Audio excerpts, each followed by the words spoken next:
Assalamualaikum warahmatullahi wabarakatuh. Materi sekarang adalah tentang laju reaksi yang sudah Ibu berikan kemarin PPT-nya. Ini Ibu akan menjelaskan sedikit ya. Pengertian dan teori laju reaksi.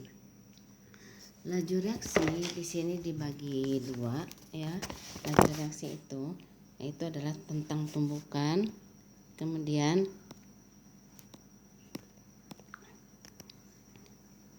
laju reaksi bagi dua yaitu teori tumbukan dan teori kompleks teraktivasi atau kita sebut dengan EA. Teori tumbukan, reaksi akan berlangsung bila terjadi tumbukan begitu kan antar partikel. Makin banyak tumbukan, reaksi akan berlangsung cepat. Tidak semua tumbukan menghasilkan reaksi, hanya partikel yang mempunyai energi cukup dan posisinya yang tepat yang menghasilkan produk. Jadi harus dilihat apakah dia mempunyai energi yang cukup dan posisinya juga harus tepat. Contohnya di sini misalkan ada partikel, di sini juga ada partikel. Ini ada partikel, dua partikel yang berbeda. Kemudian nanti ini akan saling bertumpukan. Partikel yang pertama ini mempunyai energinya cukup. Yang kedua juga energinya cukup. Kemudian dia nanti akan bertuburkan ya kan? Karena ini posisinya nih, ini posisinya. Posisinya adalah tepat, maka dia akan bertumbuk, akan nempel. Kemudian ini juga dia mempunyai energi cukup, ini juga mempunyai energi cukup, kemudian dia mempunyai posisi yang tepat sehingga dia akan menghasilkan produk. Tapi kalau contoh ini ya contoh yang pertama. Contoh yang kedua adalah partikelnya, kedudukan partikelnya seperti ini. Ini partikel juga, ini ada partikel. Dia mempunyai energi cukup, ini juga mempunyai energi cukup. Karena posisinya tidak tepat sehingga tidak akan mendapatkan tumbukan, sehingga di sini tidak menghasilkan produk karena di sini posisinya yang kurang tepat ya. Nah, sekarang teori tumbukan teraktivasi. Teori tumbukan teraktivasi atau kita sebut dengan EA itu kan. Masih ingat tentang termokimia ya. Energi hasil tumbukan minimal yang harus dipunyai oleh partikel untuk menghasilkan reaksi. Makin rendah energi aktivasi, makin cepat reaksinya. Kita ingat diagram yang termokimia, ini diagram yang pertama, ini diagram yang kedua ya. Kalau gambarnya seperti ini, diagramnya seperti ini, grafiknya seperti ini, kita sebut adalah reaksinya adalah reaksi endoterm. Kenapa reaksi endoterm? Karena delta H-nya di sini adalah positif. Kemudian kalau ini dikatakan dengan reaksi eksoterm karena di sini delta H-nya adalah negatif, bukan? Ini delta H-nya adalah negatif. Nah, sekarang di sini ada reaktan, kemudian dia harus mengalami energi aktivasi dulu. Jadi tidak langsung bereaksi, bukan? Dia mempunyai energi dulu, ya kan? Harus ada energi dulu untuk menghasilkan energi aktivasi. Setelah tercapai energinya, maka dia nanti akan turun, maka akan didapatkanlah produk. Maka yang dikatakan dengan energi aktivasi adalah ini kita sebut dengan energi aktivasi. Kalau ini kita sebut dengan delta H. Maka bentuk seperti ini adalah reaksi endoterm. Nah, sekarang kalau yang kedua, ini reaktan, kan? Reaktan dia harus mencapai dulu energi aktivasi. Setelah mencapai energi aktivasi, maka dia baru bereaksi sehingga dia akan menghasilkan yang di bawah. Nah, ini adalah delta H-nya adalah negatif, bukan? Karena delta H-nya negatif, maka reaksinya adalah reaksi eksoterm. Sehingga kita bisa membedakan mana yang lebih cepat, reaksi eksoterm atau reaksi endoterm, dapat dilihat dari energi aktivasinya. Energi aktivasi endoterm ini kan akan lebih besar kan? Nih dibandingkan dengan reaksi eksoterm, sehingga maka reaksi eksoterm ini akan lebih cepat bereaksi. Jadi EA eksoterm lebih kecil daripada EA endoterm, atau EA endoterm lebih besar daripada endoterm, maka dia akan menghasilkan lebih cepat reaksinya ya. Kita lanjut. Laju reaksi itu bagaimana rumusnya? Laju reaksi adalah perubahan konsentrasi persatuan waktu. Jadi V sama dengan perubahan nih segitiga ini ada kita sebut gambaran. Ini adalah gambar konsentrasi, simbol konsentrasi per perubahan waktu, persatuan waktu. Contoh, N2 dalam keadaan fasa gas ditambahkan dengan 3H2 dalam keadaan fasa gas menghasilkan 2NH3. Zat-zat reaktan akan berkurang dan zat-zat hasil reaksi akan bertambah di sini. Nah, di sini kenapa zat-zat reaktan akan berkurang? Karena N2 direaksikan dengan 3H2, dia akan bereaksi. Kalau sudah bereaksi akan menghasilkan NH3. Maka produk reaktan-reaktan ini dia akan berkurang, pasti akan berkurang karena menghasilkan NH3. Kalau dia tidak bereaksi maka tidak akan menghasilkan NH3. NH3 itu didapat dari mana? Iya, dari reaksi antara reaktan-reaktan antara N2 dengan H2. Jadi reaktannya ini nanti akan berkurang, tapi nanti akan menghasilkan NH3. NH3-nya akan bertambah, sehingga kalau kita digambarkan diagramnya ini reaktannya akan berkurang, nanti akan dihasilkanlah produknya nanti makin lama makin bertambah. Jadi maka rumusnya adalah untuk kecepatan terhadap N2 maka ini tandanya berkurang. Kenapa? Ya tadi kan reaktannya adalah berkurang, berarti perubahan konsentrasi N2 per satuan waktu. Jadi harus ada tanda negatif, tandanya berkurang. H2 itu ada di reaktan atau di produk? Berarti ada di reaktan, maka yang reaktan itu harus berkurang, maka tandanya harus berkurang. Perubahan siapa? Perubahan konsentrasi H2 per satuan waktu. Nah, yang ketiga, bagaimana kecepatan reaksi terhadap NH3? Kalau NH3 itu adalah sebagai hasil, ya kan? Hasil itu yang tadinya tidak ada menjadi ada, berarti tandanya adalah positif, kan? Bertambahnya perubahan konsentrasi NH3 per satuan waktu. Itu dapat dilihat dari sana.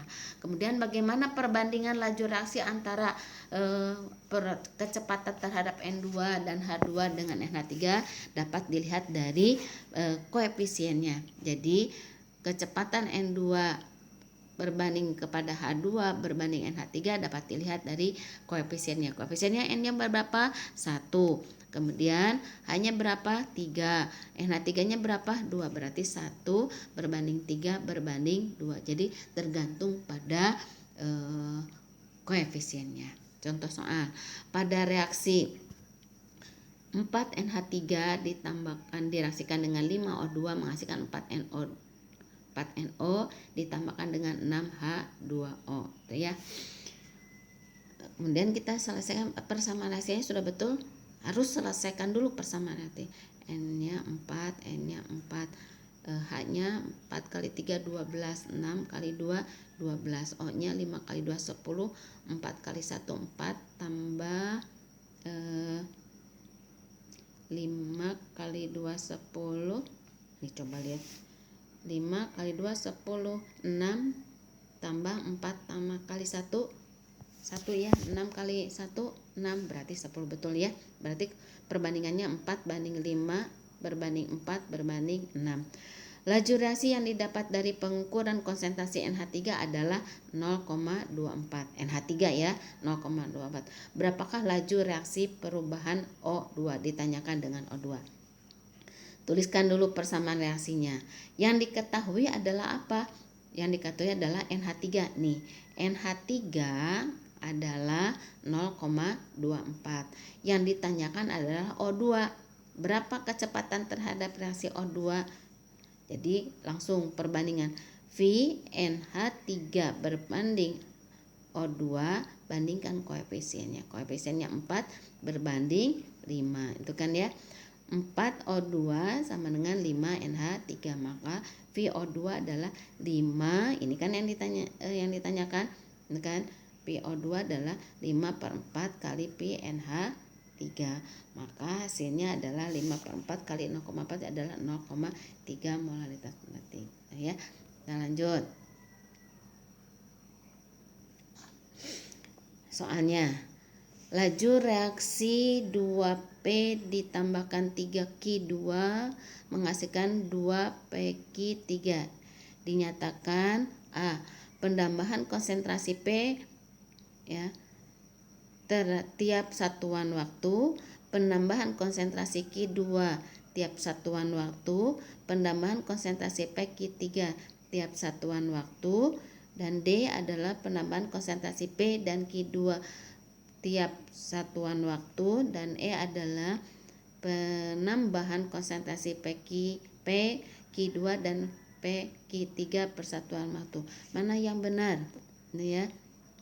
Di sini kalau yang reaksi pasti berkurang. Kalau yang hasil berarti bertambah. Jadi kalau di sini apa? Semuanya penambahan. Berarti kalau penambahan yang di sini bukan ya?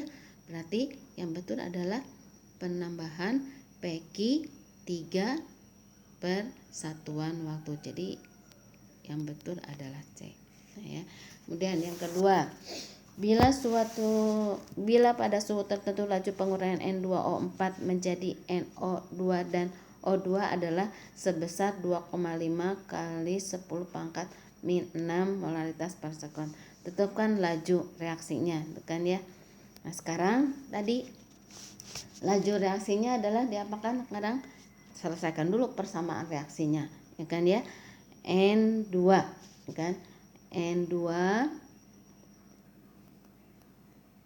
bila pada suatu penguraian N2O5 terurai menjadi NO2 ditambahkan dengan O2.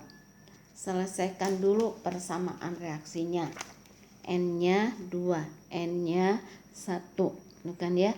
Berarti dikalikan dengan 2. Tapi kalau dikalikan 2, ininya 5, ininya 2, ininya 4. Berarti kita kalikan aja di sini. Ini 2, berarti ini 4. Ini 2 kali 5 10, 4 kali 2 8 tambah 2 berarti 10. Ya. Jadi perbandingan 4 kali 2 10. Maka perbandingannya yang ini adalah berapa? Betul ya? Ini 4, ini 4. 4 kali 2 8 tambah 2 berarti 10. Ini 2 kali 5 10. Jadi perbandingannya adalah 2 berbanding 4 berbanding 1. Kan? Yang ditanyakan adalah ini sebesar, yang ini adalah sebesar 2,5 kali 10 pangkat min 6. Yang ditanyakan adalah apa? NO2 ini kan, maka yang ditanyakan ini NO2 berarti koefisiennya 4 tuh kan, 4 per 2 nih, 4 per 2 dikalikan 2,5 kalikan 2,5. Oke, 2,5 atau di sini ya. Jadi NO2 PNO2 adalah 4 per 2 dikalikan 2,5 kali 10 pangkat min 6. Berarti berapa? Berarti 5 kali 10 pangkat min 6 molaritas per sekon. Itu saja ya. Kita lanjutkan persamaan laju reaksi dan orde reaksi. Persamaan laju reaksi pada umumnya tidak dapat dinyatakan dari persamaan reaksi. Misalkan ya, ada persamaan reaksi 2A ditambahkan dengan 3B menghasilkan 4C. Maka V adalah K konsentrasi A pangkat X dikalikan konsentrasi B pangkat Y. P adalah merupakan laju reaksi, K adalah tetapan laju reaksi, X adalah orde reaksi terhadap zat A, Y adalah orde reaksi terhadap zat B. Kemudian kalau X ditambah Y maka kita sebut dengan orde total atau dengan tingkat energi. Sekarang orde reaksi. Jadi cara mencari orde reaksi. Orde reaksi bilangan pangkat dari faktor konsentrasi dalam persamaan laju reaksi. Jika konsentrasi salah satu zat dinaikkan A kali dan ternyata laju reaksi naiknya B kali, maka A pangkat orde sama dengan B. Cara menentukan orde reaksi 1. Jadi Jika ada tahap-tahap reaksi, maka order reaksi terhadap masing-masing zat adalah koefisien tahap yang paling lambat. Jadi ditentukan kecepatan reaksinya oleh tahap reaksi yang paling lambat. Yang kedua, apabila order reaksi terhadap suatu zat dapat ditentukan melalui eksperimen. Jadi konsentrasi zat dinaikkan, maka konsentrasi zat yang lain dibuat tetap. Jadi di sini ada dua ya persamaan reaksinya. Yang satu contoh misalkan soalnya yang satunya ada suatu persamaan reaksi. Ada beberapa persamaan reaksi, misalkan persamaan reaksi tersebut sama, tapi yang satu mencapainya adalah reaksinya lambat, yang satu mencapainya adalah cepat. Maka untuk menentukan kecepatan reaksi ditentukan oleh yang paling lambat. Yang kedua, tidak selamanya ada tahap persamaan reaksi, tapi ada juga berdasarkan eksperimen. Maka kalau berdasarkan eksperimen, nanti kita harus dilihat dari konsentrasi zat yang tersebut, gitu kan ya. Nanti kita lihat contoh soalnya. Contoh pertama nih, yang berdasarkan tahap reaksi. Misalkan ada persamaan reaksi yang ditanyakan. Reaksi 2H2 ditambahkan 2NO menghasilkan 2H2O ditambahkan dengan N2. Mempunyai tahap sebagai berikut. Jadi, untuk mencapai persamaan reaksi yang pertama ini ada beberapa tahap, kan? Tahap yang pertama adalah 2NO tambah H2 menghasilkan 2NO2 ditambahkan dengan H2O. Kemudian tahap yang kedua, ini tahap yang pertama, ini tahap yang kedua adalah 2NO2 ditambahkan dengan 4H2O menghasilkan 4H2O ditambahkan dengan N2. Nah, yang pertama ini adalah lambat, yang kedua adalah cepat. Maka persamaan reaksi harus ditentukan oleh yang paling lambat. Jadi, rumusnya kita ambil dari yang lambat, kan? Maka V sama dengan K konsentrasi NO, kan ya?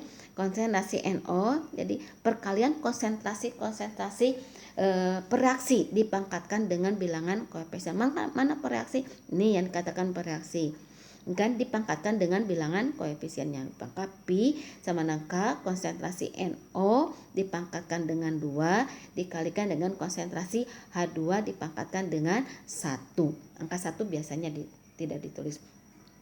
Nah, yang ditanyakan bagaimana order totalnya? Ya, tinggal kita ini ordernya pangkat koefisiennya berapa, ordernya berapa, 1 ini 2 ini 1, maka order totalnya adalah 2 ditambahkan dengan 1.